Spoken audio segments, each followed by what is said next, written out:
Good evening, everyone, and welcome to another episode, Scourge of the Shires.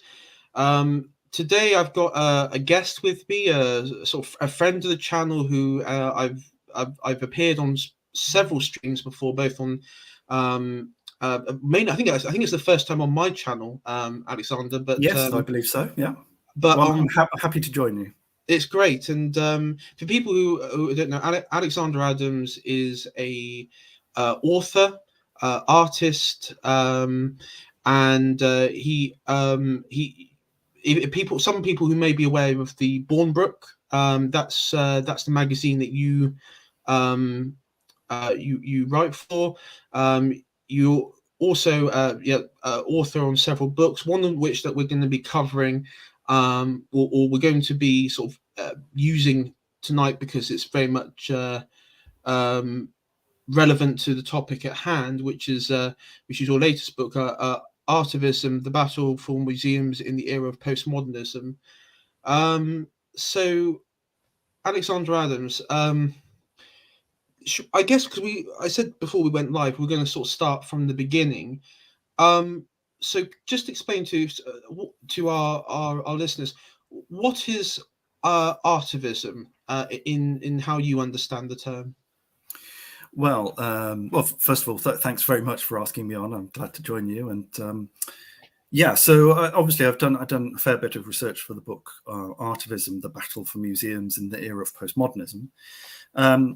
And I describe artivism as basically two different approaches. So one of them is political art, like avowedly political. It has a political intention.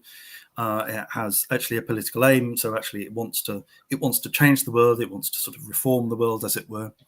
And this can be in the form of traditional art, or it can be in slightly less conventional forms.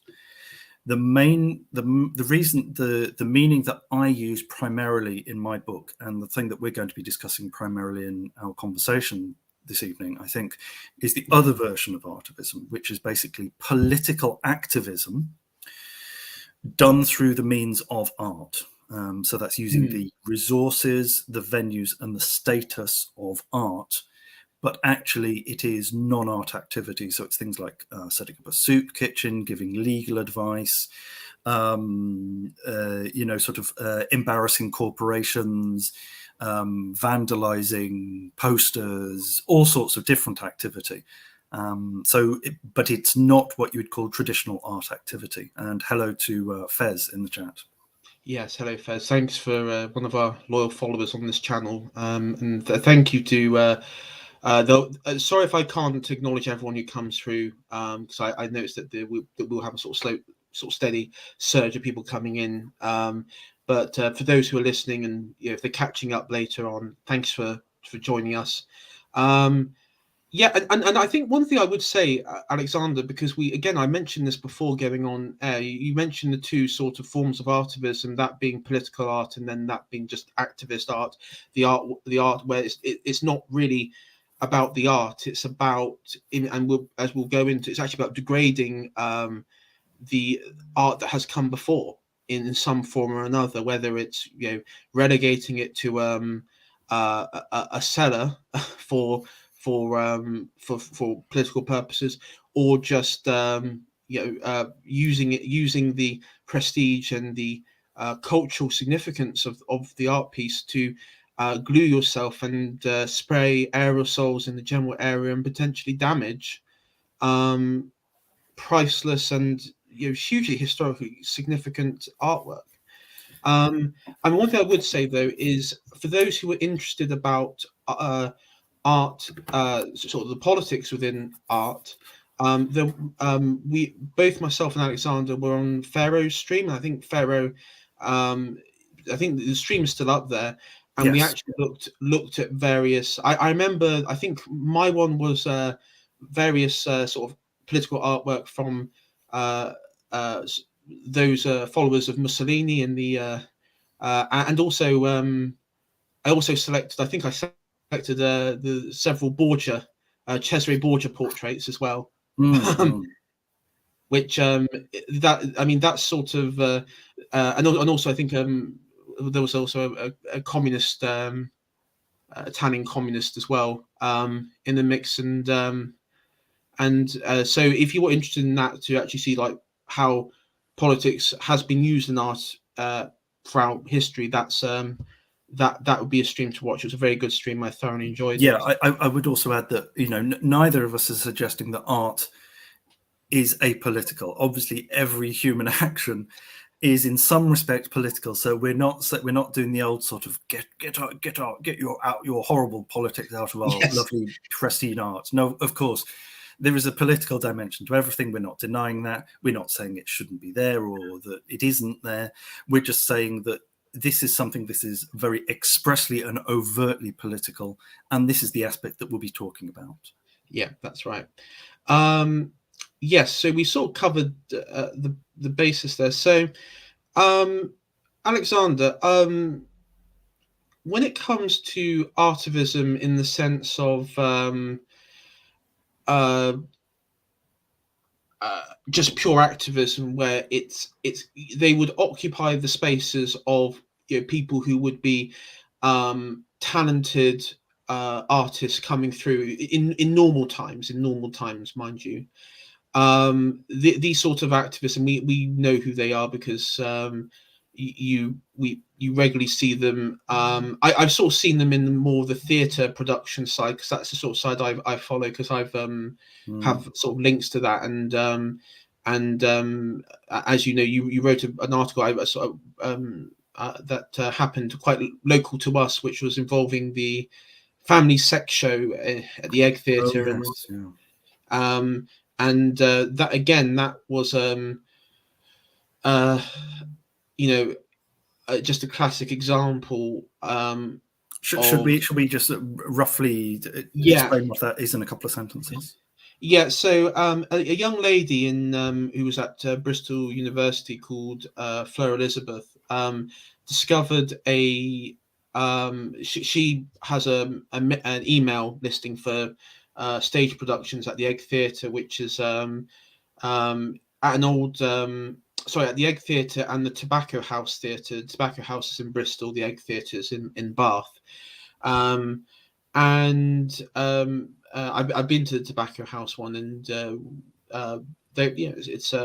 it was good experience, and that was about 12 years ago, 15 years ago now, so it's been quite some time.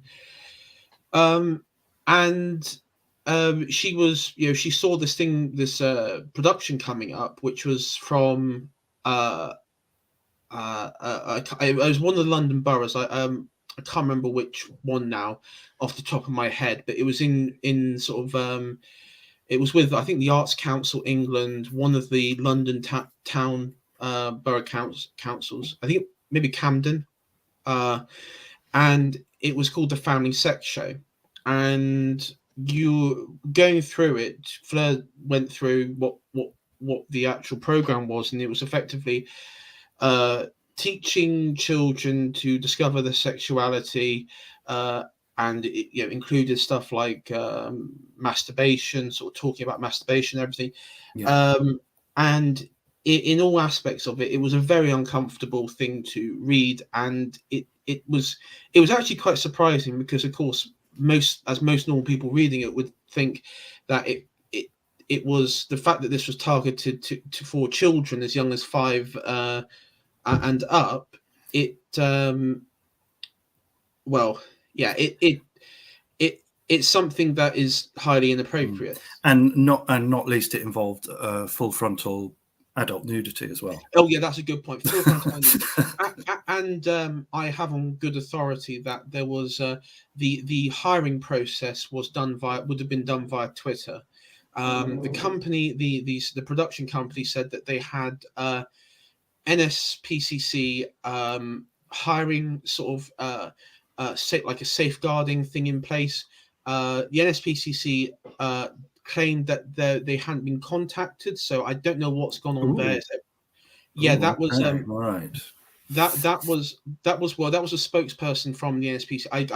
I can't confirm either way which one what happened, but yeah, it was dodgy around. But by that point, that sort of information was coming out, they already pulled the whole production anyway. thanks to the efforts of people like Fleur Elizabeth and yourself, who also printed it and just got the message out there that this sort of and people who contacted the council, contacted police and crime commissioner, the police themselves, because I know for a fact that there was a lot of people doing the rounds to get this to find out what's going on here, and it did cause, it did prevent this thing going ahead. So this is an example of artivism. It's more sort of activism rather than straight artivism, but you do get lots of I think the problem is because you get a lot of public funding, or you get funding through charities. If they can claim it's something to do with a so-and-so issue, what they can do is they can present almost anything as art. And I think one of the problems now is that in museums, as I'm sure Fen de Villiers will tell you, hello in the chat there, almost anything can get into museums now, because if you adhere to the standards of postmodernism, then you don't have to define art in terms of its materials. You just define it in terms of nomination. So you can nominate anything as a work of art. So the most famous example is the urinal by Duchamp, nominated by him as a work of art and exhibited as, well, not actually exhibited as such because it was refused, but it was later on exhibited like that. And that has opened the door to our institutions, because now there's no longer even a technical bar to what you can get into museums. Oh yeah, I mean, my first experience to an art gallery was with a school trip I went to up to the Tate Modern, and I mean, the one thing that does stick into my memory even this day, and maybe I had a bit of like PTSD from after it, was I can forgive all like the rubbish and sort of like the messy paint, sort of incoherent colorings on the walls and everything, but we went to this this one of the upper floor areas, and we walked into this projection room, and on screen there was this naked woman on this projector, and she had this dead chicken, and she put the dead chicken above her head, ripped it in half, and all the blood and guts just came spewing out. Yes, that I think that's what you'll find, is that there's stuff like this related to actionism, and also you find someone like Marina Abramovich, sort of the leading contemporary performance artist, was involved with that sort of stuff in the 1960s and 70s. So yeah, there's all sorts of stuff which is sort of designed to be explicit and shocking, and I think to be fair, that their proposition is that it's supposed to shock you out of complacency and to address the systems that prevent you from understanding the world in its most raw form, which is not actually a point that I would disagree with, even though I don't think that they do it particularly well or effectively. I mean, when you explain it like that, then I mean, I think at the time it was sort of explained. It was sort of hinted that would be, obviously the idea was to shock you, and it did shock people. Yes, of course. Yeah. I just, I mean, and maybe this is sort of like the,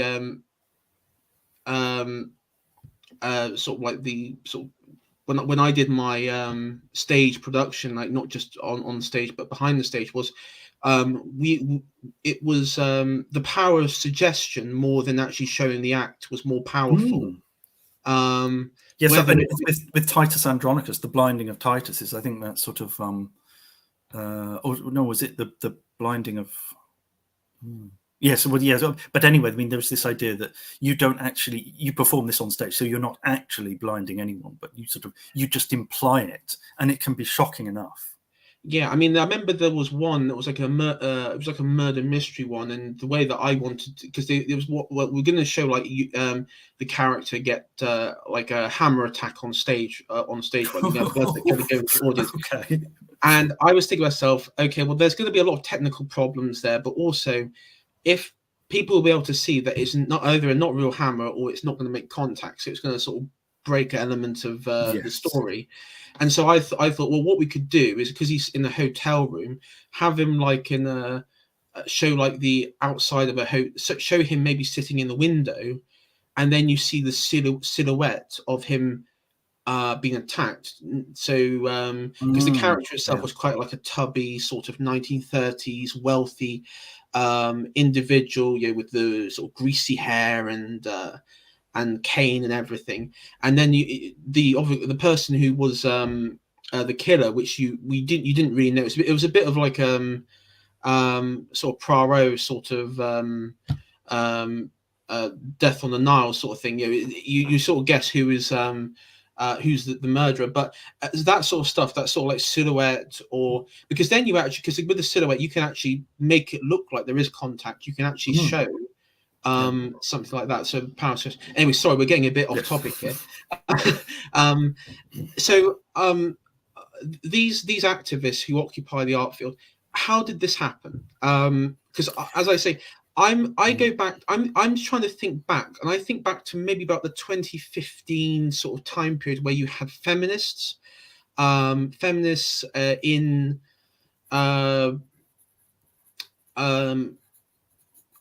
all spaces, like the video game industry and all that sort of stuff. But were the feminists at that point active in the sort of art galleries and the art world at all? Because I'm trying to remember. I think there was some. I'm trying to think back to that sort of time period. Yes, well, I would say that for anyone who's interested in the rise of feminism, they should consult my newly published book, yet another one, Women and Art, a Post-Feminist View, which has recently been published. And I had to research feminism for that. So yes, feminism took off in a big way in the late 60s and early 70s. You'll find that what happened, there was a bit of a lull, and then there was been a great big revival since the sort of the rise of fourth wave feminism in like sort of around the late 99s, the 2000s, where basically the fourth wave feminists are most interested in things like representation or sort of proportionality, so you sort of they're pushing for quotas. They're saying, like, they're counting there is the famous test that I can't remember what the name of it is. It's the test where you count up the number of lines that each character speaks, and then you work out which gender has more lines. Yeah, I know. Yes. Yeah. So you get individuals. Let's just say you get individuals counting up that sort of information and posting it on Twitter and shaming companies. And of course, this has gone into overdrive since the development of social media. And yes, it has had a great impact on the art world. So it's suddenly allowed all of the feminists to a route to control discourse, to control narrative, and to demand, I wouldn't say reparations, but to demand representation. And so there's often a call for sort of increased quotas and so forth. Yes, and that sort of bleeds into, from the feminist perspective, into sort of racial activism, and into the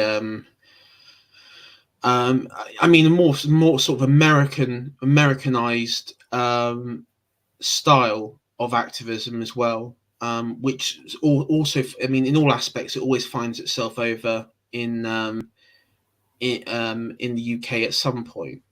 Yes, certainly the feminism that we've seen in art circles originated in America. Actually, interestingly enough, in New York and also LA, South California, and it's spread from there. So it's I have discussed the role of feminism in Artivism and Women in Art. So you can find some of the background there. The Women in Art book also has a lot of background on feminism as to how they justify things, and the way they talk in terms of canons and saying, we need more women in the canon. Whereas I point out, well, actually the canon is not sort of centrally defined. It's not ruled or legislated on. It's something which arises organically. which is something that authoritarians and collectivists hate. Yes, and if you want to find your work, Alexander, you gave me a link, and it's in the description now. So if people watching want to find links to articles, your books, your WordPress, and places where you've been published, follow the link below, and you'll be able to find that's the Linktree link, and that also has a sort of a Ko-fi link. So if you feel like donating, that'd be much appreciated. Hello to Poe in the chat. Hello to everyone else in the chat. Hi. Oh, yes, it's the Bechdel test. Very good. Thank you, Fez. Yeah, Bechdel test. Yeah. And so sort of moving swiftly on, 2020, because this was sort of the first time I became aware.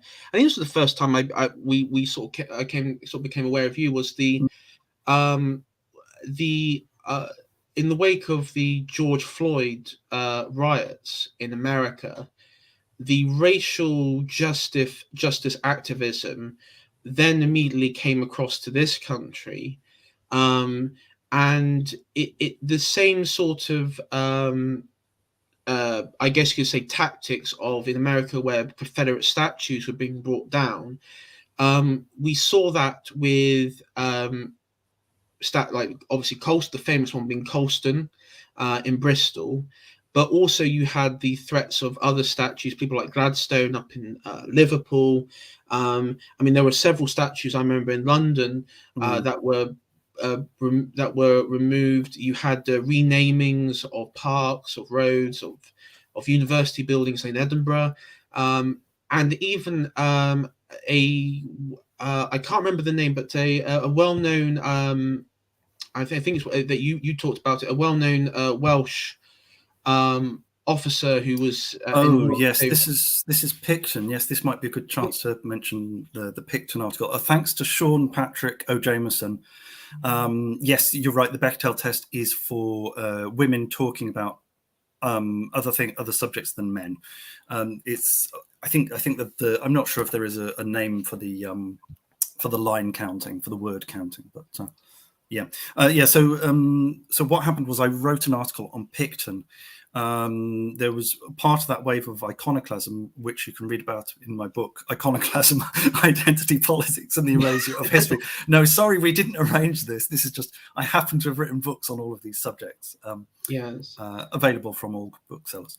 So I wrote an article about Picton because Picton has been a long-standing target for activists. They only gained purchase in 2020, but the campaigns had been sort of brewing and been stirred around by sort of race activists and by Marxists who had been saying basically, oh, we need to get rid of these particular figures. We need to get rid of these street names. We need to get rid of the portraits. We need to get rid of the monuments. We need to rename buildings and so forth. And Picton was a target because he was a Welsh general who was a governor in Trinidad, and he was supposed to have and probably did, I don't dispute it, inflicted some cruel punishments on local inhabitants, many of whom were slaves or former slaves. So my point in my article was that, well, actually you'll find that these cruel sorts of punishments were inflicted to people, mainly working class people, all over the world at that time, and even to white British people in Britain. So it's slightly disingenuous to say that terrible things were being done to slaves that were not also being done to criminals in the UK. Now, obviously you can say, well, slaves aren't criminals and they should be treated differently. Well, perhaps so, but it's not, my point is not that, so anyway, my point is that this was standard punishment treatment that was handed out, and it was not necessarily based on race. So anyway, I wrote this article about what is being done to shame Picton. So one of the ways that Picton has been shamed is that there is a portrait of him in the National Museum of Wales. This has now been presented in a packing case, partially obscured, and it is surrounded by text which basically talks about the bad conditions in Trinidad for slaves.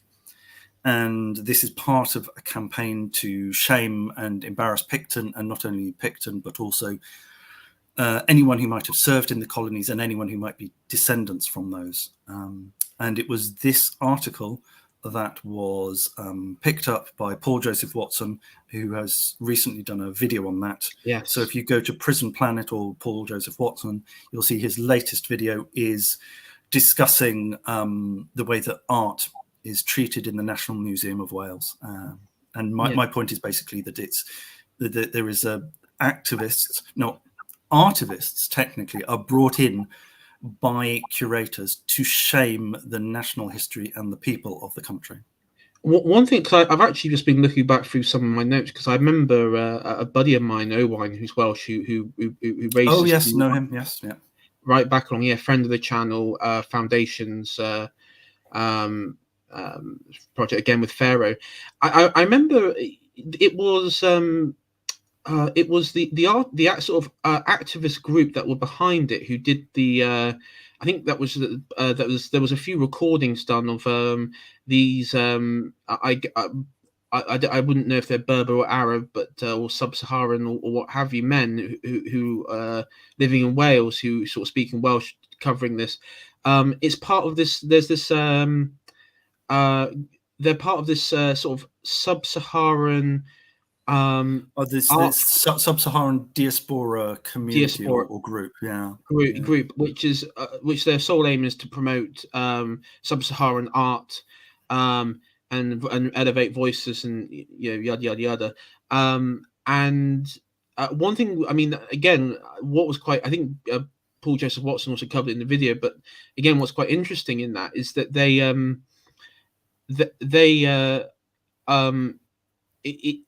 it wasn't so. It was quite clearly it was a really organized attack, which was kind of interesting, because you go back to what I remember thinking originally was that so it wasn't people of the Trinidad sort of diaspora that were coming out against him.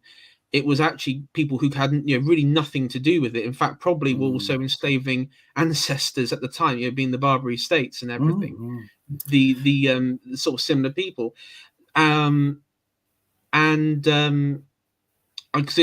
Voice of Wales, which was a sort of YouTube channel which has been removed, and there were quite a vicious hit piece against them by the Welsh government and the BBC, who teamed up. Because and I think the Guardian as well was involved, wasn't it? Oh, the Guardian, yeah. All of them were involved, and there was even sort of legal police threats made against them as well. Because I think that they were targeted because they were particularly effective, and they were gaining a large following, and they were discussing things like the placement of migrants, the forced placement of migrants in small communities. Yeah, and because I think the video that was the one that garnered most attention was they went down to, I don't know if it was the museum with the around the Picton display, but it was a celebration of Welsh culture. I think it was around sort of like St. David's Day, and they went to this gallery that was or this sort of gallery / sort of open air arts exhibition. And as soon as they got down there, it was everything other. It was basically sub-Saharan art. It was African art. It was Caribbean. It was maybe a bit of Southern Eastern European. Nothing that really sort of referenced sort of the Celtic history of Wales. And so they were sort of running around making jokes and just pointing all of this out, and that was what sort of but that was the very real point, is that and I think you've talked about this before, Alexander. If just say we were to put together a project and to approach the Arts Council, we want to do art, let's just say West Country, okay, and we wanted to raise awareness and promote the history of West Country, so maybe from the Romano-Celtic days to Anglo-Saxon England, and to sort of mimic and try and recreate certain brooches, artwork, stuff like that. Do you think that we that would be allowed, or do you think there would be an active measure Oh, against? come on! You know that's a rhetorical question. You I know know the that's a answer. rhetorical question. Okay, first of all, if it had my name on it, they wouldn't even they throw it in the bin immediately because they know who I am. Yeah. But okay, if let's say I'm not involved with it, no, they wouldn't accept that. They say basically, you've already got this. You've already had hundreds of years to put this forward. It's already in all those old books and all those old museums, and they've all been built around this this exclusive idea of national identity, which needs to be challenged and to reflect the way we are today. So no, obviously they're not going to say it. So sorry for the rhetorical question. The reason I wanted to No. It's a good way of framing it. Yeah, no. The reason I wanted to get that in there is because it goes on to the next point. Is this okay? When it comes to, because of course in like in most places you have government, you have public galleries, public art museums, and then you have private. Is this, because this is just an assumption here. I imagine it's within the worst aspect of it is obviously within the public art galleries where you have the government and the media culture and department and the arts council and all those other groups. But has this anti-British postmodern assault reached the private galleries? Yes and no. You're quite right to say that it's in full effect in museums. And I would say specifically with relation to the sub-Saharan diaspora group, they are consulted selectively by administrators who are almost invariably Welsh and white and female, middle class, university educated, and they go to this group and say, we have found this particular person who's involved in the slave trade. What do you think? And they know what answer they're going to get. And what they're doing is they're using that answer that they know that they're going to get, and they're using that to justify removing, punishing, shaming, humiliating the subject. And in addition, sort of putting some funds towards the group to put on some sort of reparation sort of event or whatever. Hi to Lady of Shalott as well, getting all the stars in, all the YouTube stars in. So that's what happens in museums. It's also happening in collectives as well, because you're getting people who are basically putting forward their own demographic traits as a reason why they should be represented, and that may even be just being a woman. And that gets you into higher positions, into collectives, into cooperative things. Now, in terms of commercial galleries, yes, it is seeping in, but it's more indirect. What you're getting you're getting a wave of black artists every day, because I'm a journalist. I get press releases from all the big commercial galleries, and for the last, ever since George Floyd in, May 2020, I've been seeing a stream of announcements that the so-and-so black artist, renowned black artist who you've never heard of, has suddenly signed with a big commercial gallery. And this is very interesting because I'm not sure how much work they're selling. I wonder if they're just being taken on as, I don't want to say charity cases, but or tokenism, because the thing is that they're making money from museums and public funds and charities and stuff. They're getting commissions. Yeah. I don't know how much work they're actually selling to private collectors. You'd like to think that the commercial sector actually worked on a commercial basis, but there's also the issue of cross subsidies, which I'm sure we'll get to later. But I'm sure that is one of the reasons why you're seeing a surge of black artists going into commercial galleries. Yeah. And most things, from art to museums to literature to popular culture, you see that you see this obvious tokenism to the point where it's not even. I take you got the upcoming was it the Rings of Power, where even the actors admitted, it's all about, like, literally one of them just said, it's about, the important thing about my role is activism. So they're not really even pretending at this point. It's like an open, it's an open secret. And I think the reason why is it's a lot of these great historical narratives, artwork, things that have significant links to the culture, to the British culture as it was in olden times, let's say, it must be disconnected from the present British group and future generations. And I think there is, not when I say conspiracy, I don't mean in sort of an insane way, but I think there is an active measure that could be alluded, you could construe as a conspiracy to disconnect that it is just an open sort of disconnect the culture from the people, so that they can't, they can't really have any ties.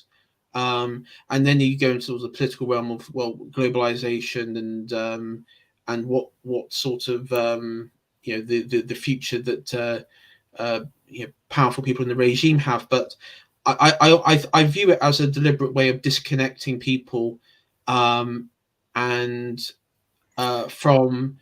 from their culture and their history, and we've seen it. I mean, you mentioned your book, the iconoclasm. For people who might be interested, you can. I believe your book, it sort of covered the 10th century in the Eastern Roman Empire.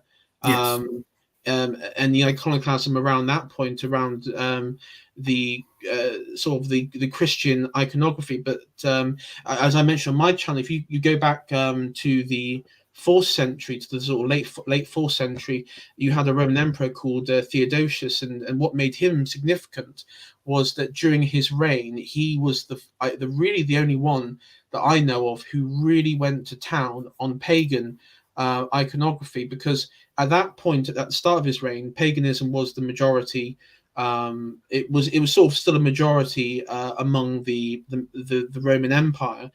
And then, but after when he died, Christianity at that point had overtaken. But what was important was the aim, which was not, it wasn't just random mobs. It was actually quite deliberate sort of targeting. Was that he wanted to make sure, and the establishment in the Eastern Roman Empire at the time, make sure that paganism, number one, its history can be obscured and it can never return. It has to be rooted out from the hearts of the people, so it can never be it can never have like a revival and return. Yeah, I would say that there is. I don't know how consciously it was started. I mean, there's obviously this question about, well, is this merely the extension of or the exploitation of people's best wishes? So, I mean, like, there is the interesting question about colorblind casting. So I think that initially, when colorblind casting first happened in the sort of 60s and 70s, that was when it, when it wasn't done explicitly to sort of race reverse things, but when it just sort of came up naturally and supposedly organically, and you had just like one or two characters in a play happened to be in black. I honestly think at the beginning it was done as a way of giving jobs to people who they were favorable to, or talented actors who just simply had, they just simply didn't have very much to do outside of contemporary drama because they couldn't do anything historical. And I think that some of the doors were opened out of good intentions, but it's definitely moved to bad intentions. It's definitely moved to suppressing culture, to suppressing the expectation that you will see a historical drama featuring all white people, because essentially that, I mean, outside of a couple of port cities, that was how Britain was until sort of 1947 or whatever it was. It is definitely now a concerted campaign to discredit history, to detach people from their roots, from their history, from respecting their ancestors, from loving their country. There is definitely a campaign for that. Yeah. And on the sort of good segue here of detached people, let's go to the stop oil. The sort of so if I get this right, Alexander, you had a few years ago you had Extinction Rebellion that came on the scene sort of after the whole Greta Thunberg AstroTurf events around climate emergency, and there, they had their little shindig in London. The press, hailed this as a sort of pivotal moment in history, I guess. And since then, we've seen like splinterway groups of Extinction Rebellion. Some of you may have seen them blocking, they were blocking the motorways around London, climbing up on trains. But there's been one set of them who've decided to do a bit different. To actually target again historic, because the artwork. I mean, the artwork that they're targeting isn't like postmodern or artwork done by African Black artists or what have you. It's historical artwork that is Constable has been targeted. Turner, and their method is pretty much to walk in there and super glue themselves or spray some sort of aerosol substance, which I don't know if it's like a glue substance or something like that, but or spray. No, I think it's spray painting as well. So they're sort of using spray paint as well. In Italy, they did it with a Botticelli where I think they actually did damage the frame, and they sprayed again aerosols around it, which would have caused some impact on the painting itself, no doubt.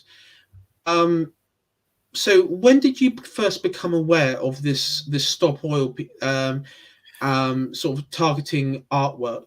Like Turner? Well, it's kind of interesting. You talk about these being sort of splinter groups, but the interesting point about when I researched Extinction Rebellion for the book Artivism, I found out that actually this was part of Extinction Rebellion was the more friendly face, the more media savvy face of a group called Rising Up. And Rising Up was set up deliberately as a Marxist group, which was opposed to capitalism and would be using green issues as a wedge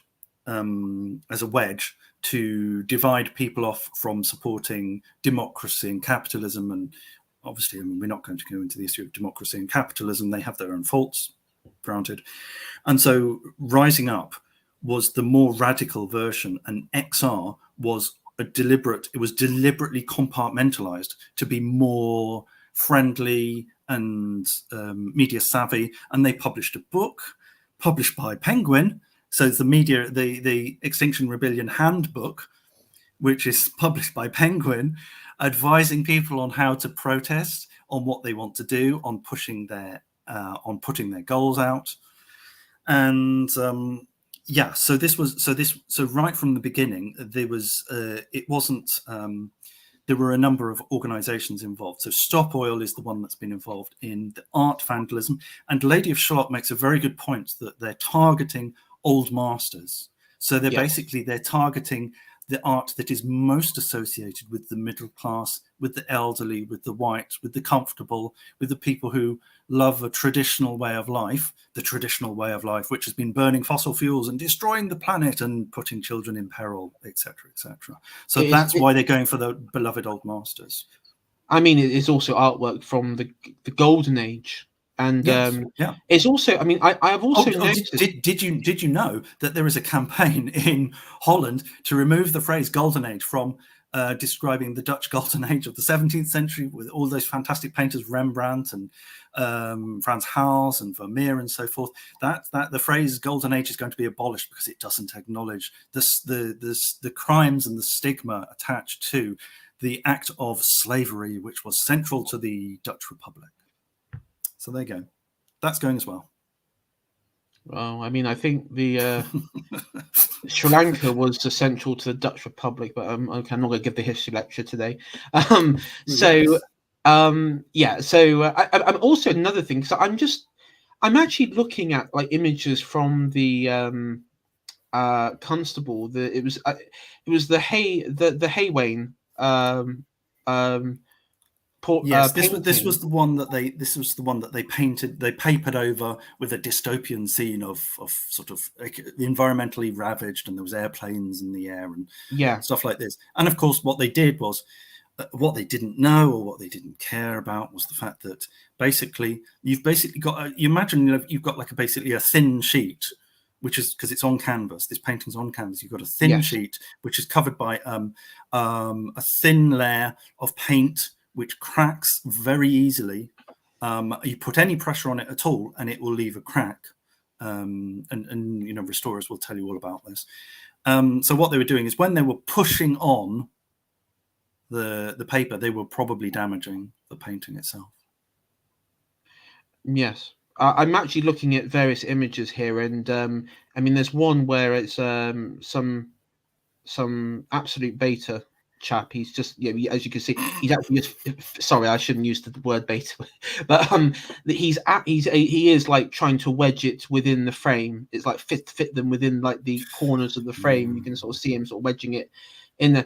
One thing, again, looking at it, which I can't help but notice, is that there is one person who, because from what the yeah, I'm looking at the Guardian here because they're actually quite useful, the Guardian, because they do let slip a few things, usually by mistake, because the writers there are obviously gormless idiots. Is that you know, how it happened is these two protesters walked in there, they climbed over the sort of the rope the sort of separate the sort of roping area, and then they sort of began to place everything in the dystopian artwork with the airplanes and everything in the frame, and then glue themselves.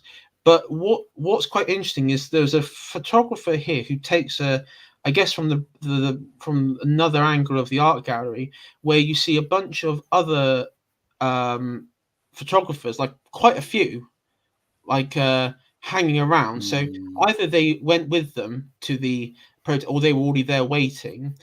But also, and I mean, I have been to several galleries, and I do remember. I remember I went to I think it was one in Edinburgh. I do remember we were searched at the time to make sure we didn't have like or I guess anything that could, you know, either, you know, damage or attempt to steal artwork.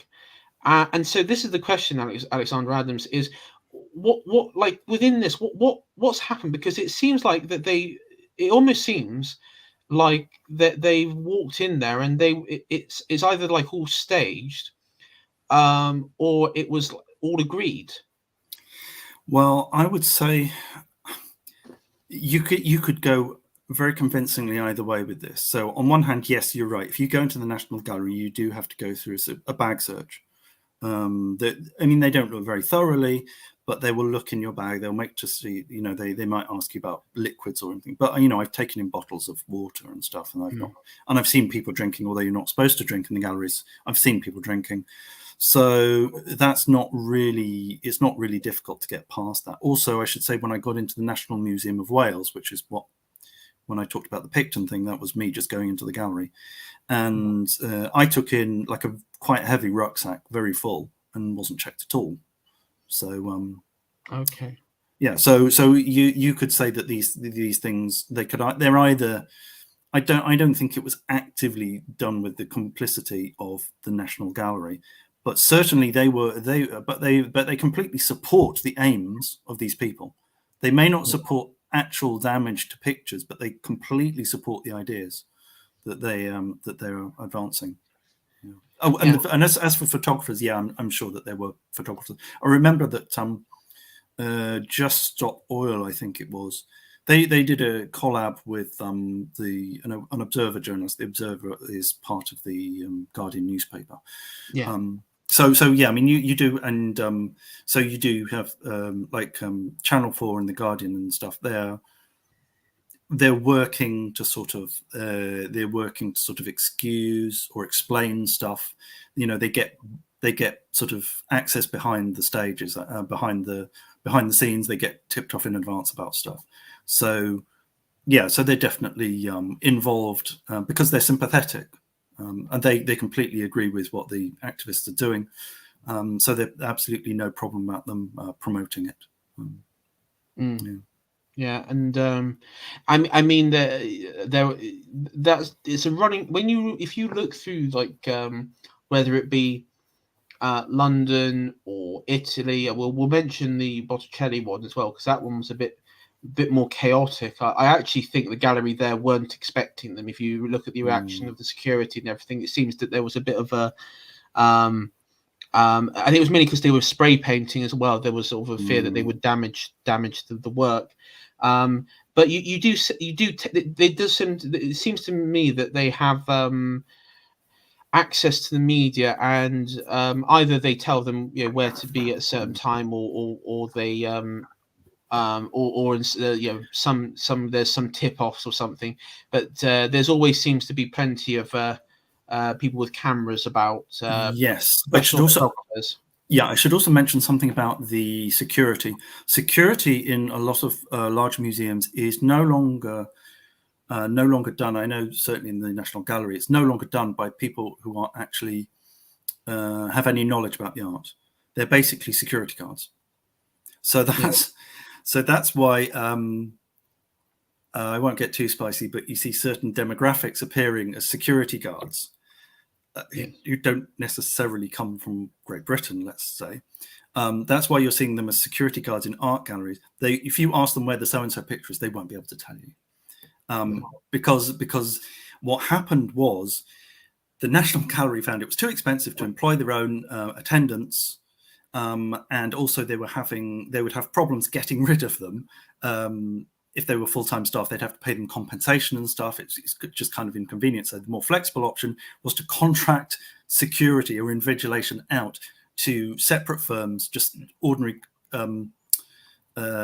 security firms. So that's why you've got security guards working in art galleries, and they're also particularly understaffed. So you've got one attendant for 2 galleries. A gallery is one room, by the way.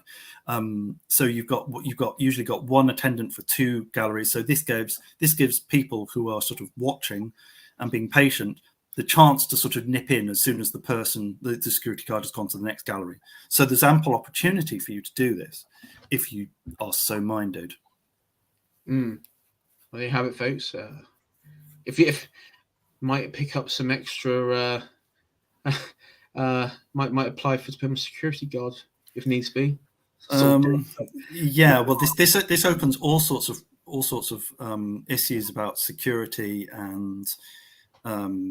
Because it's not a good way. And certainly I remember Fez mentioned, he was in the chat, he mentioned in a Ferro stream, you take a look at there's a fantastic exhibition of engravings in the British Museum. And I'd already heard about this, but thanks for the tip, Fez. And I went along on one of my few days in London, turned up, got all the way up to the top, went through this sort of security system.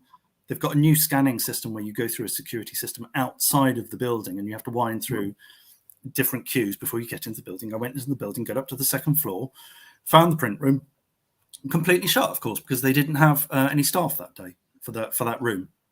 So I'd gone all the way there, got to the top, and the gallery was shut because they didn't have the staff. And that's quite a common occurrence in the British Museum. Yes, and does that predate lockdowns, or is that something that's sort of yes, it's been something that's been going on for about sort of 10 years or now, 10 years or so. It's an endemic problem in museums. You'd think that they don't get rid of a diversity officer and use that to employ 3 or 4 actually informed security staff, but apparently not. Yeah, I do wonder, and I one thing I looking at the art world today, because of course a lot of this sort of art is that we've been talking about here, by the activists, the sort of art that they, if you could call it art, or the works that they commission. Because I know that I think you mentioned that in your, I think it was one of your GB News interviews, that they're not the people who are crafting the work. They're the ones who it's usually outsourced to professional craftsmen. They may have like a outline to it, but it's usually the art itself is made by somebody else. So I would say that Damien Hirst is an artist that everyone will have heard of. He had, I think at one stage, he had 2 or 3 basically mini factories where all of his work was made. Now, of course, a lot of this is sort of like semi-skilled sort of manual stuff. So you're building tanks and filling it with formaldehyde solution, and you're injecting all sorts of animals with formaldehyde solution, and that's not necessarily something that an artist has to do. So it's quite understandable that you subcontract that stuff out. And I have to say that, in medieval times and Renaissance times, you had studios which had studio systems where you had pupils who were basically assistants who were doing a lot of the legwork. They were preparing panels, they were mixing colors, they were sweeping the floor, they were acting as models. And some of them, when you got skilled enough, you got a chance to start painting the pictures, sort of background details and, doing the initial stages and stuff. And then the master would come in and do the detailed stuff, the hands and the face and so forth. So it's not strictly fair to say, oh, everything's being sort of farmed out or sort of deputized, because it was always going on to a certain degree. But now what you're doing but at least in those days, that master could do all of the jobs that his pupils would do. He would have worked through that system himself, and he knew exactly how to prepare a panel, how to mix the glue, how to grind the colors, how to prepare the varnish, etc., etc. He knew because he'd done it. The new artists for today, they have never done it. They have never learned to carve marble. They've never learned to cast, different plastics and resins and so forth. They've never done that themselves. So they're operating from a position of ignorance, and I think that is reflected in the work. I know that people like Fenn, who's an actual sculptor who's actually hands-on, would tell you something very similar to that. Yeah, I mean, because that's in the circle we use the term bio-Leninism as you look at politics or in media where you effectively you have and I think this sort of maybe could sum up the age where you have people who in positions who have no experience, very little talent, but as you mentioned, that when you had like this scheme, or when you had in historical context, like almost like an apprenticeship where you would start off, everyone would start. It was an apprenticeship, yes, absolutely. Yes, apprenticeship where you would start off in any field, at that time. As you said, being like the assistant, sweeping the floors, maybe doing some of the outline work, mixing colors, and then you would work your way up to become, a master yourself, or and then maybe go off on your own and sort of be commissioned by wealthy families or what have you. Yeah, you would earn the status of a master, and then that would give you a chance to practice and also to open your own studio and have your own pupils. Yes, and but again, because one of the things I think today when you said that is obviously not the case, is that it's almost like between the craftsman and the artist, there's like this. It's just this like a complete disconnect. It's like two separate entities now. Then it was like a natural progression from the sort of the apprentice to the being the master, and that being an artist is not so much a master, sort of a title of experience and knowledge. In that we in that is viewed today. I always think when you think about someone who's an artist, number one, they would have to be exceptional. And this is in my mind, so this is not. It's not. I'm not saying how it should be or how it but in my mind, I've always viewed it as someone who is an exceptional talent in whatever field, but also has I guess sort of a well-rounded sort of knowledge of their field, And as you said, I think there are a lot of artists, especially those who've been picked for maybe representational purposes that don't have that. And I was wondering, when it comes to shortages or staff shortages, is it that I mean, is people are just sort of checking out from the art scene? Well, what I would say is that, in a way, part of the reason why postmodernism has arisen is because artists are actually taught very little at art school. My experience was that you were generally not taught technique by your teachers. They came in and discussed work. You made the work, and you would consult some technicians about certain technical problems, because the teachers themselves didn't know this knowledge. So you got into a chain of ignorance. So suddenly my generation was being taught by artists who had not actually done the stuff, or they might have initially done the stuff, but now you're getting taught by an artist who doesn't know how to make stuff, who doesn't know the technical questions. And so my generation, and I'm in my late 40s, my generation has not been taught properly. And now we are the teachers. And you can imagine how the students of us are going to be. You can imagine how terrible, how ignorant they're going to be, how lazy. They're just going to, what they're going to be is they're going to be told by tutors of my age, hey, talk to the technician. That's not my thing. I don't do that sort of thing. And that's one of the reasons why postmodernism has taken off, is because you can delegate things, or you can use non-art methods, which is one of the reasons why people get into Artivism, because they don't know how to carve. They don't know how to paint. They're not good at these things. So what do? They do videos, they do photographs, they do installations, they do collective works, they do community projects. And that requires no technical skill at all. And I should say that the last Turner Prize, which is the major contemporary art prize in Britain, was between, I think it's either 4 or 5 different art collectives that did artivism, they did action, they did community stuff, they put on disco nights, they did like sort of workshops for disabled kids, all perfectly good stuff, but it's not art. And they were nominated for the leading art prize in Great Britain. So that tells you where we are. Is there a place that, I mean, so I always view that people who are naturally skilled in any field, even in the sort of hellish modern world that we live in, they usually find a way to get into circles where they can demonstrate their skills. And I mean, is there anywhere where in the art world that there is like true art, true like sort of meritocratical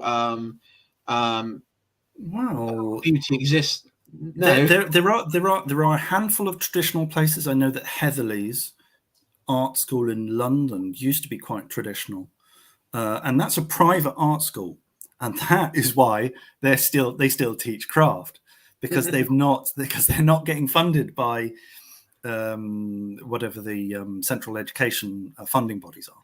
They can carve out their own niche, as it were, actually teaching. Now, I don't know even if they're still going, but they certainly were going up until a few years ago. And you do have a few sort of private artists who take on students.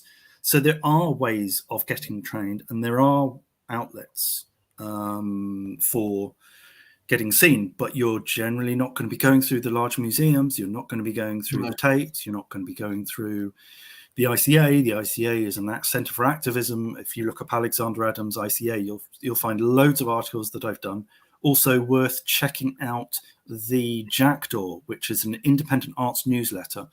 Comes out every 2 months, has great journalism, great reviews, it's not purely traditional. It's got some sort of more modernist stuff. It's quite sympathetic to living artists if they're showing talent, but they're absolutely merciless about digging through the corruption in the Arts Council and so forth. So it's worth checking them out. I write for them every issue, but there's loads of other stuff that you'll probably like as well.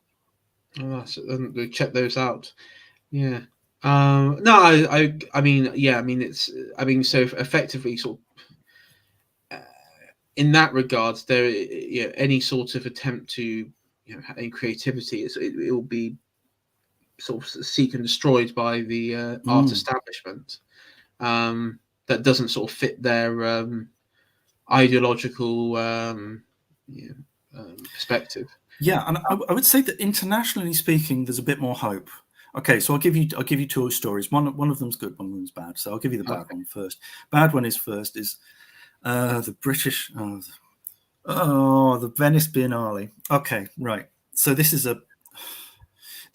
used to be an art exhibition of high standards that took place in Venice every 2 years, as you might imagine from the name Venice Biennale. Yeah. And it was very highly rated. It had some of the best artists in the world. Recently, it's gone woke. It's gone politically activist. It's all about climate change. It's all about migration. Of course, pro-migration, never against migration, strangely. Okay. Yeah. And the British artist was someone called Sonia Boyce, who is I'm sure this is only a coincidence, who happens to be black and happens to be a feminist, and also a woman. And she was selected to represent Britain because, of course, that's who we are now. And guess what? She won the Golden Lion. She won the highest award of the Venice Biennale for a brave and stunning performance, which involved some other people singing stuff. It was a performance piece. So, okay, so the Venice Biennale is lost. I'm sorry, Fen. I'm sorry, you talented artists out there. Venice will never happen for us, I'm afraid. But the good news is that I've recently been judging an art prize, and this is more meritocratic. I know meritocratic is something of a dirty word sometimes in our circles, but the Velázquez Art Prize, the painting prize, and there's a sculpture prize as well. It's worth keeping an eye open for that. So that's the Velázquez competition. Most of the entrants are, interestingly enough, Chinese, and they don't do politics. They definitely don't do identity politics. And a lot of them are exceptionally skilled. And so it was actually a great pleasure to judge the work, although it was online. I didn't see the work firsthand, but it's impossible at the moment. But that's a sign of the way things could be done. And I found it thoroughly enjoyable. I think the announcement of the Velázquez competition is coming relatively soon. So it is possible to have these things. Yes. I mean, there are, I think what's, you can also tie in the cultural and the political sense, but I mean, when it comes to how bad the situation we are, it's going forward. And it depends if you're an accelerationist on this point. I mean, I'm not, there is a part of me that is like, People's Republic, just steamroll the West at this point, just get over and done with. But that sounds like a peculiar way of saving Western civilization by investing in non-Western civilization to save you. Yeah, it might backfire. It might backfire, but it also, in the process, they might get rid of these.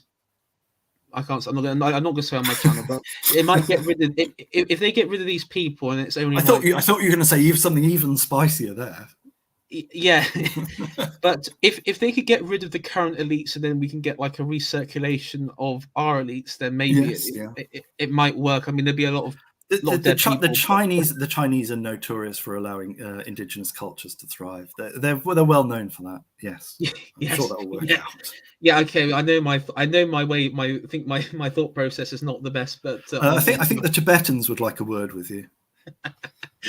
Okay, yes, but I mean, but my point is that where China and I think Russia and India and plenty of other countries, even in Africa, where they have an advantage, is their population is connected to their civilization, which in many cases dates back thousands of years, and they know who they are.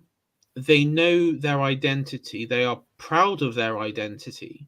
and their civilization, which is something that is not tolerant. As we demonstrated, it's definitely not tolerated here, whether it be the arts world or in any aspect of our culture. And I think, that I mean, you just have to read anything right from Spengler down to see where the trajectory of our civilization in its current form will go. I mean, when I jokingly say, well, I hope the People's Republic will steamroll us, I think in the current trajectory, whether I hope it to be or not, I think something along those lines could happen, because I just think it's it. I just think that I put out on Twitter the other day. I just said, when it came to the RAF and that the whole thing about banning white men, I just said, I mean, it doesn't matter, because I don't think anyone's going to join, because we don't live in a civilization that's worth fighting for anymore. Yeah, I suppose the famous the conquests law is like the best way of understanding any organization is to assume that the leadership is in the hands of its most determined opponents. The opponents are the enemy is sort of running the show. Someone asked, I think it was JD Lehman asked a little while back in chat, is there anything, what can we do to sort of combat artivism? I would say there are some things you can do. So one of them is to avoid putting money towards any organizations or museums that engage in this sort of material, this sort of activity. Also, if you actually write, it's interesting, if you actually write to sort of complaints department or the sort of customer service, customer sort of reception, or whatever the horrible modern term is, if you write them a letter rather than just doing a sort of a tick box on the questionnaire, if you actually write them a letter, they're kind of forced to log it and forced to reply. And it was very interesting that I went to an event where they discussed the Hogarth exhibition. The Hogarth exhibition in the Tate from last year was famously anti-Hogarth. You'd think putting on a show of Hogarth, they might actually be in favour of Hogarth. No, it's put on by curators who loathed Hogarth, because Hogarth is considered an English patriot, and he's loved by traditionalists. And they put on this exhibition, which is basically an attempt to sort of to shame him, to smear him, to mock him. And they invited in a lot of commentators who were basically race activists to write wall placards saying all sorts of terrible things, and saying where are my black brothers and sisters? Well, they didn't exist. I do remember in Hogarth's England. Yes. But the interesting thing was that I heard the complaints officer, or the press officer, whoever it was, saying that they were required to log all the written complaints that came in by letter, and they were forced to reply, and they were forced to report this to the directors.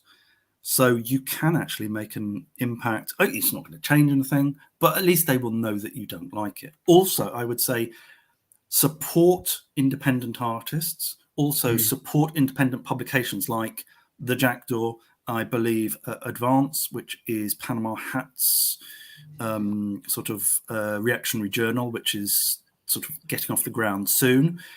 Subscribe to those, recommend those. So there's the Mallard, there's Bournebrook magazine, there's Jackdaw, there's Advance when it appears. So support these outlets as much as you can. Put money into it, spread the word, because these are ways of building up alternative economies. We have been shut out of museums, out of the Arts Council. We're not going to get funding for our projects. We're not going to get grants. We're not going to be recognised. We're not going to get any prizes from them. We need to set up our own system, set up a parallel arts economy, put your money where your mouth is. And it may only be just a small subscription to this or that journal or newsletter or whatever, or put it into a Substack, or donate to someone who produces in this field. And this will make them stronger, more resilient, more capable of producing more work that you will enjoy, and they will respond to you. And I know things are very difficult economically, but this is one way that you can make a small contribution to building up an alternative arts economy. Yes. Again, yeah, I will definitely echo that point. Build your own. Build. Basically, it comes down to build your own rival institutions. So what you're saying is you support Build Back Better. That's what you're saying, isn't it? Yeah, build back. I mean, no, Build Back Based. Build back base. I view us like in this sort of in our sort of circles, like the sort of Christian monks in sort of just after the fall of the Western Roman Empire in places like Gaul with the Franks coming in, or maybe in Britain with the sort of arrival of the Anglo-Saxon and everything. Our job is now at this point to retreat to the monasteries and preserve and just sort of wait out the storm. And I think for us, we just need to build our own sort of institutions, do our own work.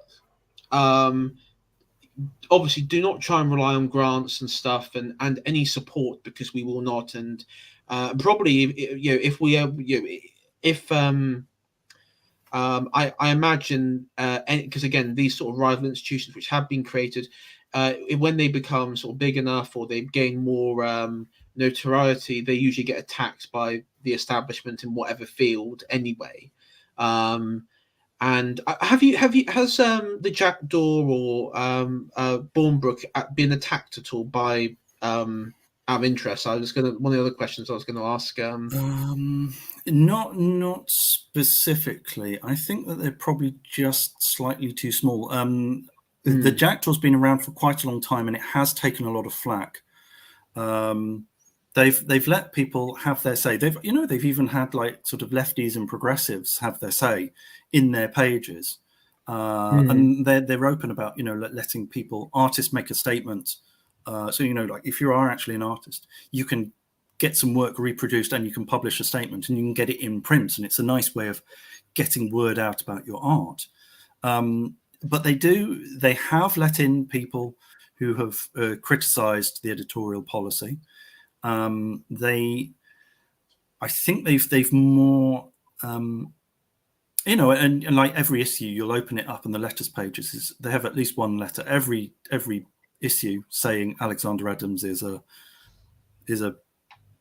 whatever, fill in the blank. So I'm either too left wing or I'm too right wing. I'm too modernist or I'm too traditionalist. So there's always someone there, and they do allow that. I don't think any of them have been specifically targeted for sort of cancellation, as it were. A lot of places won't stock Jackdaw because it's slightly too small, and they think they can't sell enough copies. And I know that they've also said some controversial things. So they've some of the outlets that used to carry them have refused to carry them anymore, and that's been a bit of a blow. So mainly the Jackdaw is a subscription service. Oh, by the way, I should say the print version has much more than the online website. So okay, the website will give you an idea of what's in there, but the print version is what you want. Okay, yes. I think because we've got a bit, probably about 10 minutes left. I was going to just draw attention because this is something I did a little bit of research in. So we'll talk about this, the Stop Oil people, and also the group in Italy, which is the let's have a look here.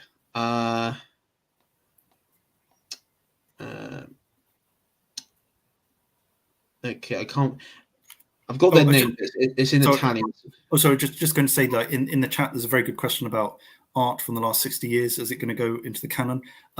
Big question. Answer is only time will tell. Perhaps some of it. I might discuss this in a future stream somewhere. Maybe I'll talk about this with Fen and Ferro on a sort of like the future of art stream or something. Yes. But that's kind of outside of our field at the moment. Yeah. So you have Stop Oil, and you also have in Italy translation. It's called The Last Generation, and it's basically just a foreign contingent of the same organization, and of course they targeted a Botticelli artwork in Florence. It was some time. Well, I think it was quite recently, actually. This is one where they used aerosols and yeah, that would have been in July, I think. Yeah. And this did draw quite interesting attention, because this is where I first sort of discovered, number one, these groups are actually they are actually, it's not like I guess you could say sort of a sort of Moldbug conception of that there's not like they're all connected. They just sort of all exist in some sort of cultural ecosystem where they all agree on the same. They actually, no, they are actually all connected. And the connection is with the Climate Emergency Fund. And we talked about it a bit before stream, Alexander, and because I'll just ask again, have you ever heard like any sort of activist or artist or any sort of project where the Climate Emergency Fund has been utilised in any sort of recent projects? I would think that they're probably deeply involved in arts funding, because you get all sorts of projects. So like eco-emergency stuff is really big with galleries. I get emails all the time from different museums saying they're doing this or that project. A lot of commercial galleries are trying to get on the bandwagon as well, saying we've got a group show, or about this subject, or we've got an artist who makes art out of plastic that he's picked up from beaches and so forth. I mean, so yeah, I would think that they are probably around a lot of those projects, funding artivism that's eco-related. I can't think of a specific examples, but if you went into the funding of these big arts organizations, I'm sure that they've had money from this.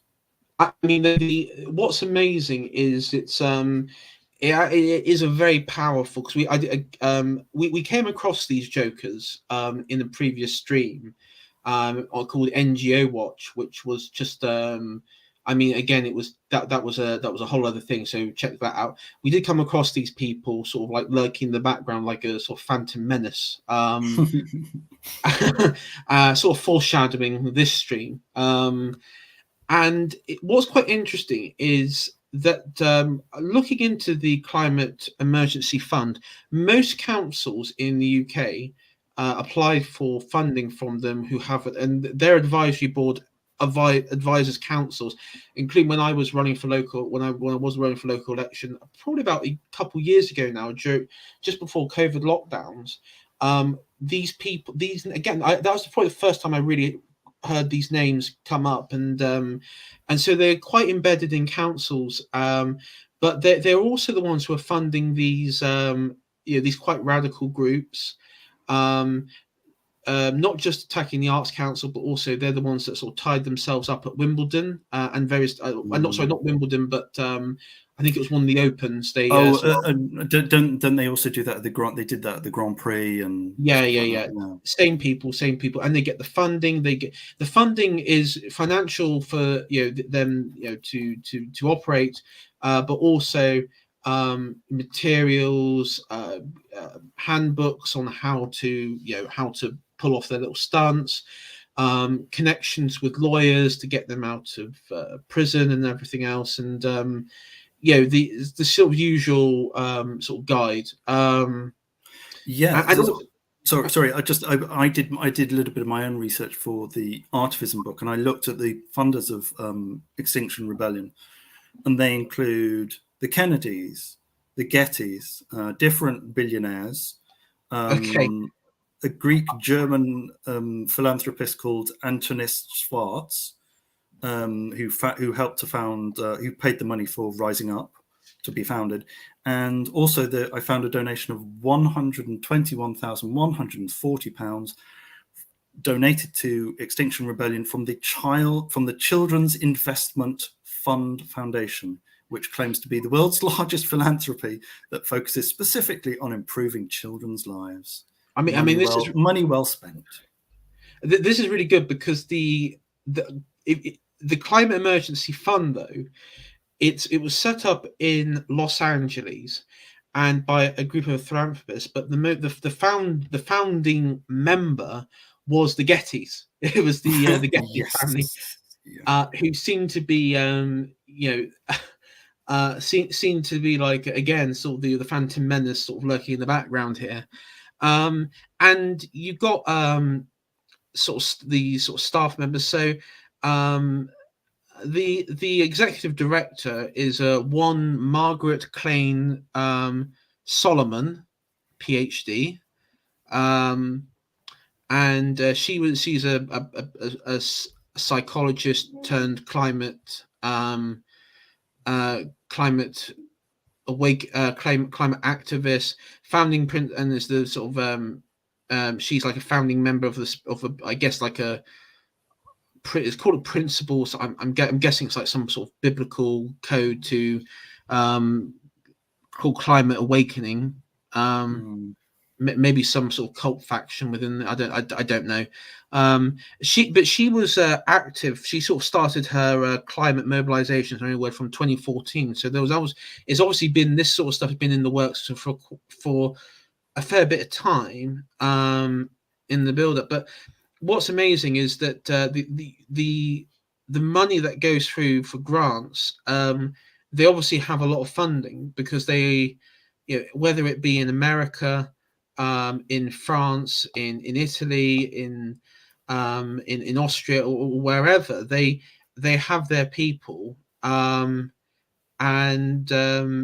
they I mean, they even have like strategic strategy for states, for young people voting in US states in the upcoming midterm. So I mean, they really are like a fully mechanized politics, culture, climate war machine, which is funded by the Gettys and Dr. Solomon and everything else.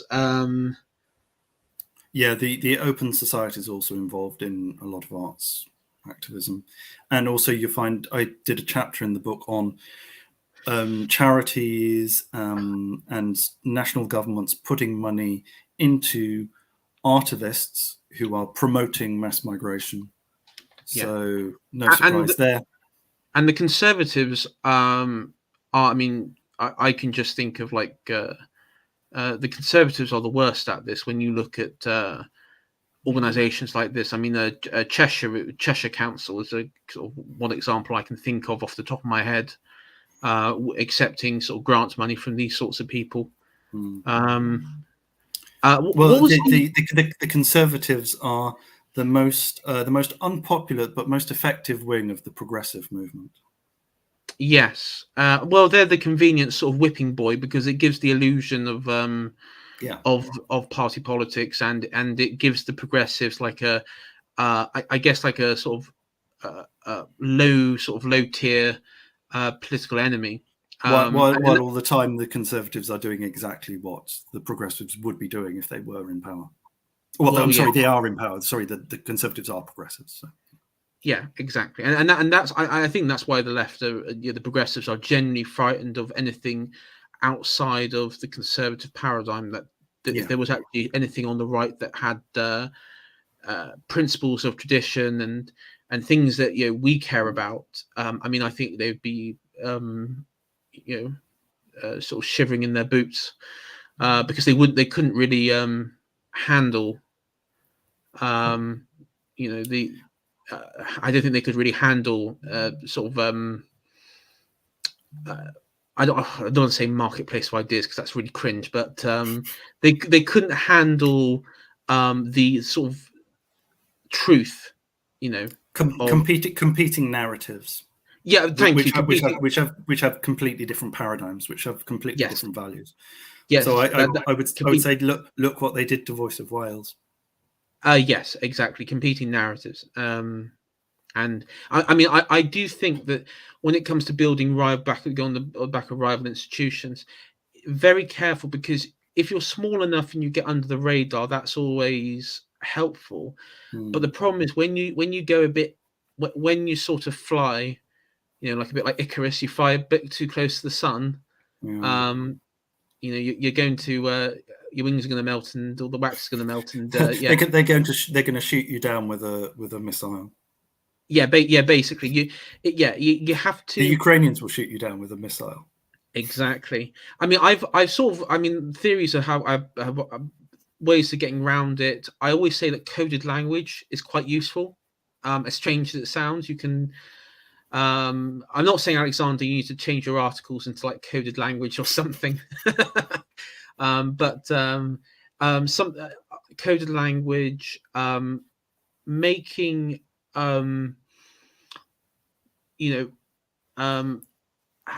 building up, sort of making it so that you can filter ideas from your sort of network of people down into the mainstream that's sort of like what I mean, I've noticed with GB. I know people on my channel and such have issues with GB News and people on GB News, and that's fine. There's a lot of problems there, but ideas are starting to filter down there, and that's important because remember, Neil Oliver is, I think he's opened a few eyes. Yeah, he's starting to do very interesting. I was listening to him not so long ago on the Mark Stein show. Mark Stein's quite interesting as well because he platforms a lot of these people. And I know people think Mark Stein's a bit of a boomercon, and yet he is, and you just forgive him for that because the boomers will be boomers at the end of the day. Who cares? But those ideas that are coming from our circles and filtering down, that is probably the most important development in the sort of right-wing sphere that could happen. I mean, for me, that is worth that. I mean, that is a huge win. Yeah, so I think some people misunderstand this, that it's not an idea. We're not aiming to convert the population. We're not aiming to win through democracy. What you do is you spread the idea. You set the narrative that there is an alternative, that you've been lied to. Look at this alternative, see how this aligns with your values. Does this seem more true than what you have been taught at university, what you're getting through the mass media? Yes. If, and you're just prepping them so that when a time comes when you need to make a decision about whose side are you really on, you will perhaps choose the reactionary, the dissident side.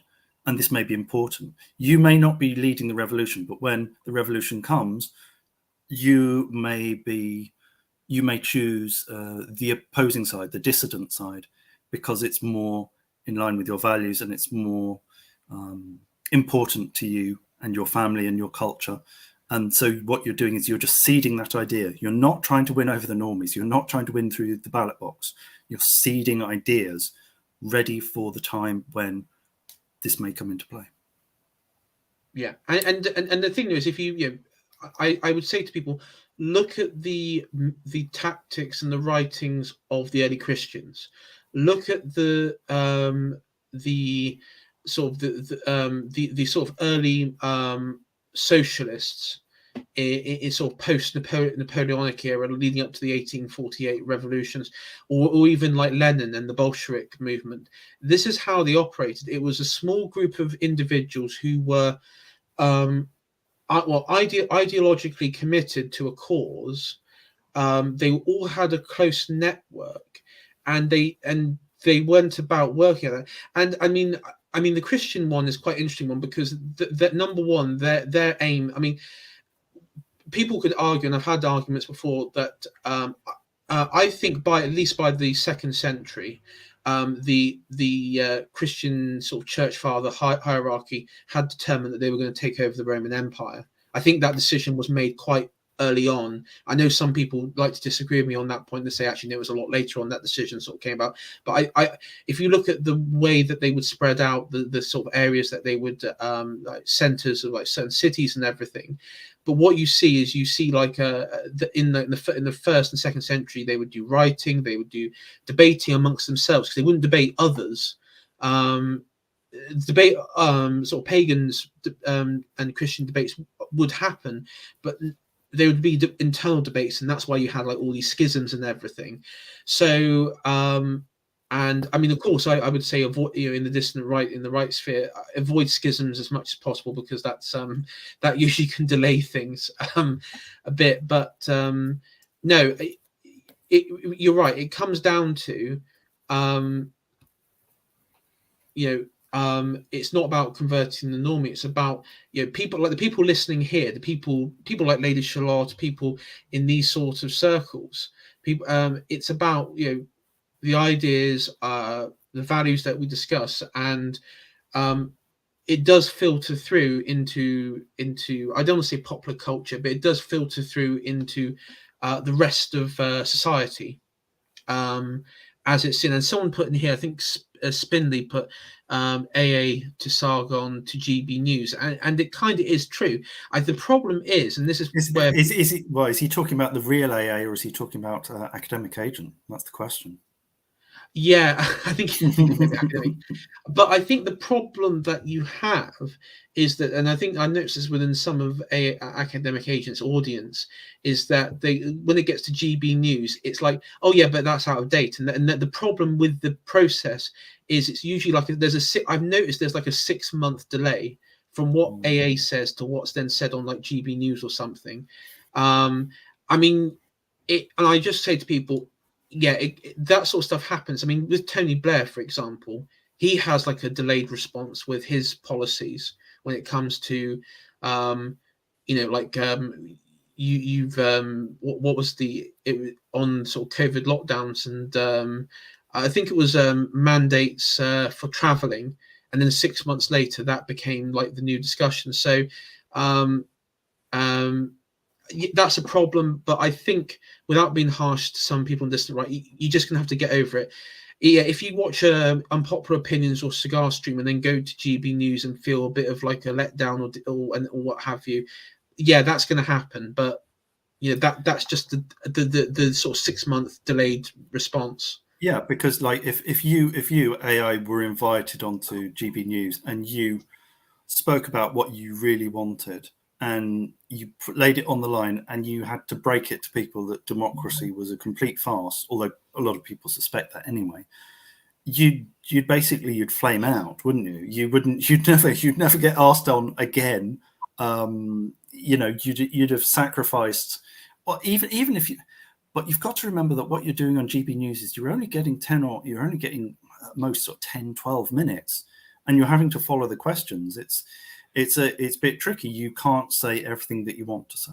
And, I would say that for people who look at my appearances and say, well, that's not, you've not gone as far as you could. Well, yeah, you're right. I would like to go further, but you just don't have that opportunity. But like I said, what you're doing is you're seeding ideas. Yeah. I mean, the thing though is you have to be smart. And the thing though is running in there, like, I've been on the BBC, for example, a few years ago, and again, I think it was a 5-minute slot. I was a bit normie at that point, but I was at that sort of stage where I was getting a bit like, it was a sort of the Sargon red pilling phase, let's say, when he was about and everything. And I mean, for me, I was thinking on a more personal level, well, if this was to benefit me, maybe like in sort of like commentary stuff or being invited again, and I can like create like, because I wanted at that point, I hadn't created a YouTube channel. I wanted to create one. I wanted to do, sort of talk about ideas and stuff like this. I thought, well, I'm going to play it. I'm going to hold back a bit, not because I want to, but because I'm self-aware enough that if I lay everything on, as you said, on the line, it's just going to they're going to have the dialectical control to basically say, well, this guy's obviously like some right-wing nutter. And I think Fez just sums it up, and they're like, it's basically charging in there, going Leroy Jenkins, shouting at the top of your lungs. Yeah.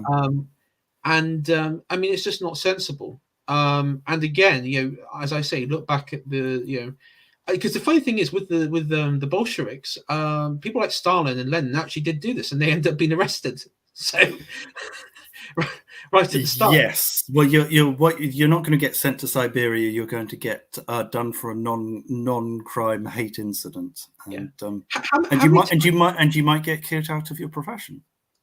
Yes. Yeah. That definitely would happen. So, there is an element of you have to be sensible about it, and and being sensible about it doesn't mean you're cucking. No. because the thing though is you have to be reasonable. Someone like Sam Harris, who's recently behaved disgracefully by just showing his true colours, and he's always been a bit of a sus figure anyway, but someone like that who likes to and I know on GB News he's a very unpopular figure, someone like Tom Harwood, for example. And I know, Alexander, because you go on GB News, you can't really comment on this, but on he might interview you. But my point is, he has some ideas which I think are slightly containment. I think Tom Harwood is a progress. It might, if I was to describe him, if I was just to see him for the first time and hear what he has to say, I would say he's a progressive. I think he likes to jump between both sides. I would say he's a bit of a grifter, definitely. But at the same time, when it comes to filtering through ideas down, I mean, for example, he's not the guy to go to.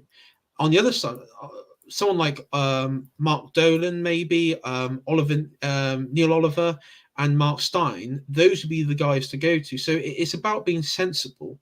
I mean, and also, I don't know if Alexander, but I also have this view. I don't engage with left wing or progressives anymore on sort of like a debating level, because I think, the last time I did, I sort of pointed the fact out. This was during lockdowns. I said to us, well, why are you cross to the Tories? They're doing everything that you want them to do, both in in lockdown, but also in culture with the with acknowledging BLM and everything else, and George Floyd. And her response was, well, yes, I know, I just want more. But more power. It really just came down to that. So and what's happening is they're getting everything they want, but they just still get to kick the Conservatives as well, and they would never vote for them. And you wonder why, Boris Johnson was so keen on, on doing all the green stuff. He wanted to be loved. He wanted to be loved at Carrie's cocktail parties, because he's a metropolitan, cosmopolitan. Yeah, lefty. I mean, they all are. Yeah. And that's why you can't trust them anymore. Yes. Yeah.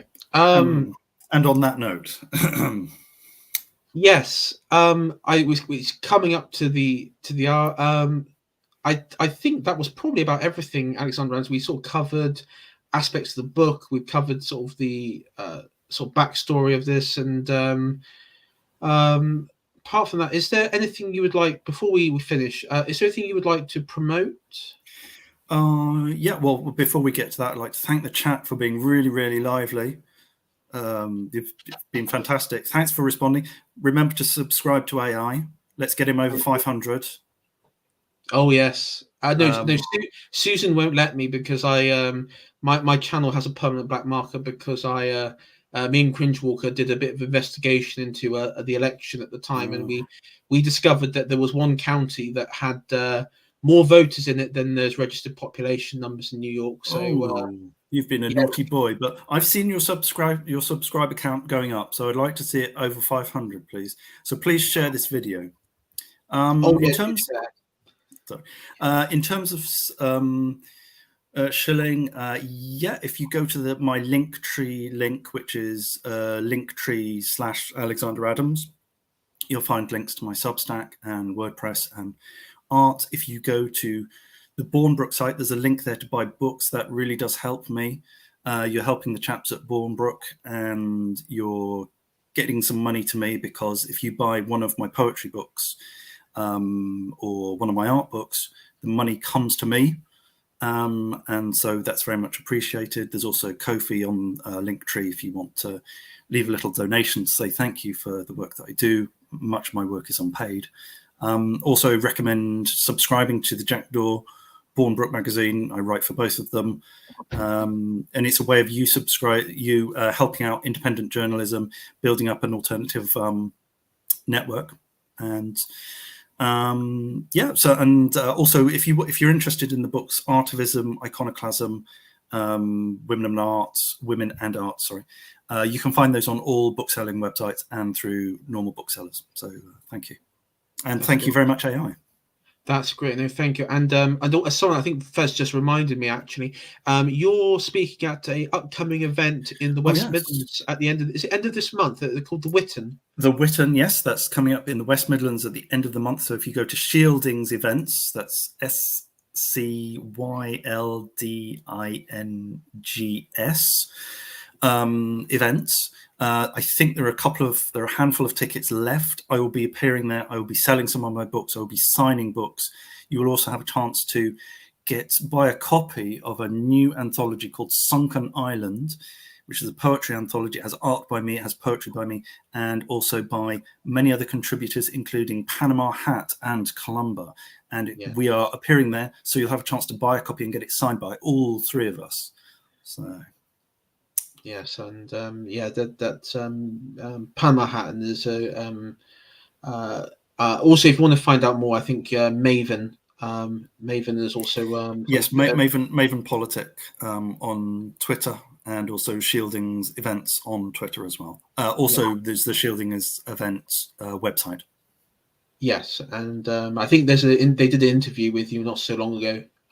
Yeah, there was me, and and also let's just say I'm going to be visiting Swindon soon. Oh, interesting. So people who if you don't understand that reference, get the hell out of my channel. I don't want you as a subscriber, for God's sake. So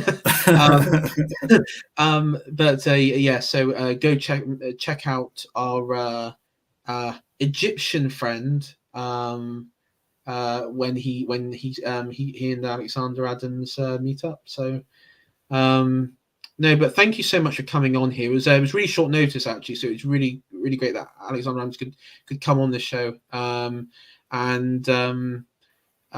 It's I think we had a good discussion. And thank you. It's been fun. Thank you, chat, and I hope this new format, the Scourge of the Shires, is sort of has a bit more successful than the previous format. So anyway, thank you so much, and I will say goodnight, and I'll see you all. I won't be around it'll probably be next weekend. I'll do the next episode. I'll see if I can invite maybe a couple guests on. But until then, thank you all, and good night.